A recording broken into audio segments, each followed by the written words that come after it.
By now, you'll be well aware that things have been blowing up in the Middle East, namely pagers, which apparently can all be detonated at once and blows people's balls off.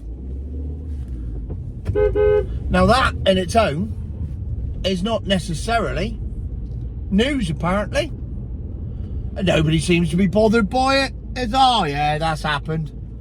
Yeah, it's an episode of 24 that's happening in real life, but because it happened in Lebanon and Israel probably did it, nobody cares, because they do what they like.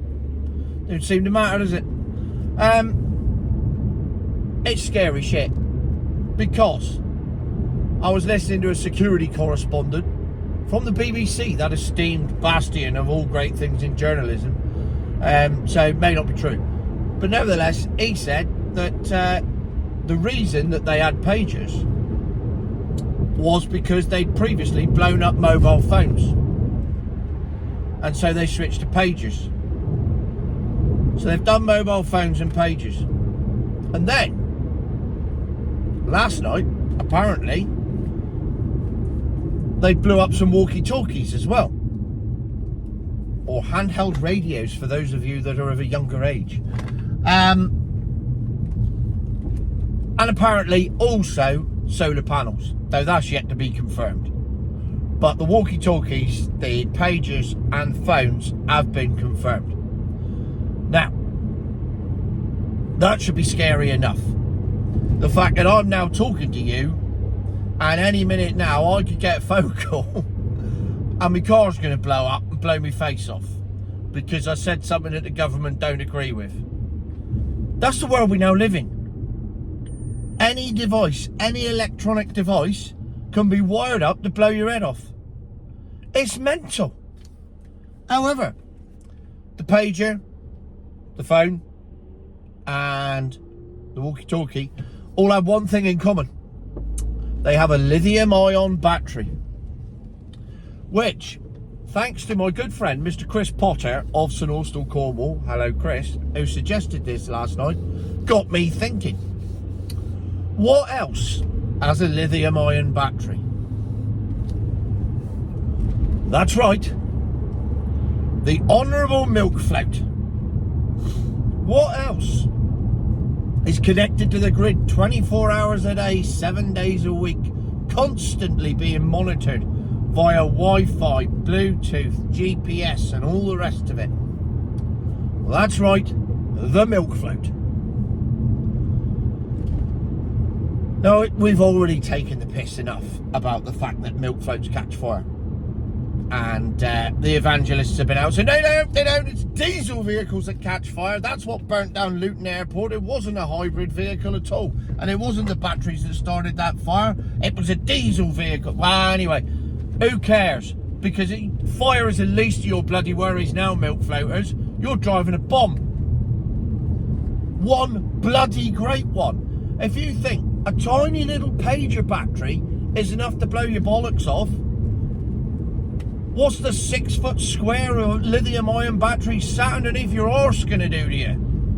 There ain't going to be much left, is there? And in all seriousness, I don't want to see anyone die. I don't want milk floaters to die. That's just ridiculous. But I'm genuinely scared for you. Genuinely scared for you. You're driving round in what is essentially now an unweaponized bomb, and at any point, apparently at any point, somebody somewhere who shall remain nameless and countryless can press a button and blow you up. Yes, think about that for a bit.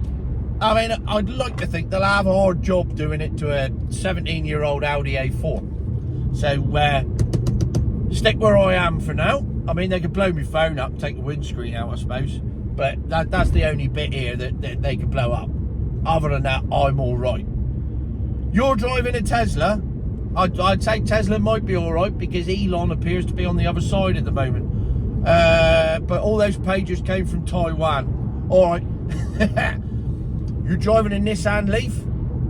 I'd take some toilet paper wherever you go, because you're going to be shitting yourself.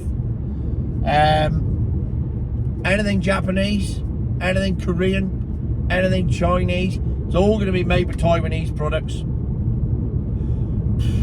I was going to go to the BYD launch in Truro this weekend and test drive one of their cars. Don't think I'll bother now. I might just whip up Plymouth, go Devonport Dockyard and see if they've got any missiles available. Sit on one of them instead. Just as well, just as bloody safe. This is unprecedented, weird times we live in. And we are now living with the real possibility that at any point, somebody somewhere could blow up and give me hay fever. Could blow up your car, your phone, your walkie-talkie. Lithium-ion battery. I mean, I think they'll struggle to blow up my Makita drill, but it's got a lithium-ion battery in it. Luckily, it's not connected to Wi-Fi or the internet in any way, shape or form, so they'll have trouble with the signal.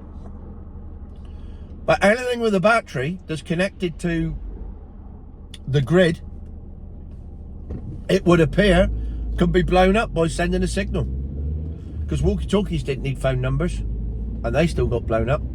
So that's obviously done by something else. Depressing news of the day, part one. And if ever there was a reason not to buy a milk float, it's because you don't want to be blown up. Forget the environment, forget the money you save, forget the convenience and inconvenience, forget everything I've said over the past 2 years. That can all fuck off. It's fucking irrelevant now. I got a choice. Oh, what shall I have? Oh, I fancy a BMW. Shall I have the petrol version, or shall I have the Wile Coyote Acme TNT version? And if you choose the Wile Coyote Acme TNT version after this, I'm really sorry you didn't listen, and I really, really hope it never comes to it. And let's face it, they've got no reason to go around blowing up innocent civilians. Unless, of course, you're in the Lebanon, when, of course, they did. So, it doesn't matter if you're an innocent civilian. If they find out, let's say, for example, I run the Cornwall Terror Organisation, and I'm on a watch list, and they find out, I mean, this is completely hypothetical because it's never ever going to happen. They find out that I'm driving a Kia Soul around St Austell. I can't go very far in it because it's a Kia Soul, but nevertheless, I'm driving it. And I switch the number plates on it, obviously, because I'm a terrorist and I'm going undercover. And they go, right, we know he's in a Kia Soul in St Austell, and we know we got to take him out. And this is the thinking of the people that did this in Lebanon, who can't be named because I don't want to be next. We need to take him out. So if we just take out every Kia Soul within a 10-mile radius, we'll get him. Boom! And that's it. That's the new form of warfare. That's how simple it is. I mean, it's beautiful in its simplicity, and it keeps the opposition's hands very clean because they're just sat in an office with a computer. They don't have to get out and gather the threat of being shot at. They do it from 10,000 miles away. Well, there you go. I've expanded that whilst talking to you, and I've reached a terrifying conclusion, and I don't like it. But luckily, I've got safeguarding in place because I don't drive and never will drive a milk float. So it's not an issue for me. But for you milk floaters that watch my channel, honestly, if this doesn't make you think just for 1 second, oh shit, then you're sat in your lovely little bubble and you're clearly very, very happy with everything and you're not worried about a thing, so it doesn't matter. And at least when your battery goes up underneath your arse and you rocket into the sky, you can die happy. There's something to look forward to, innit? Future my arse.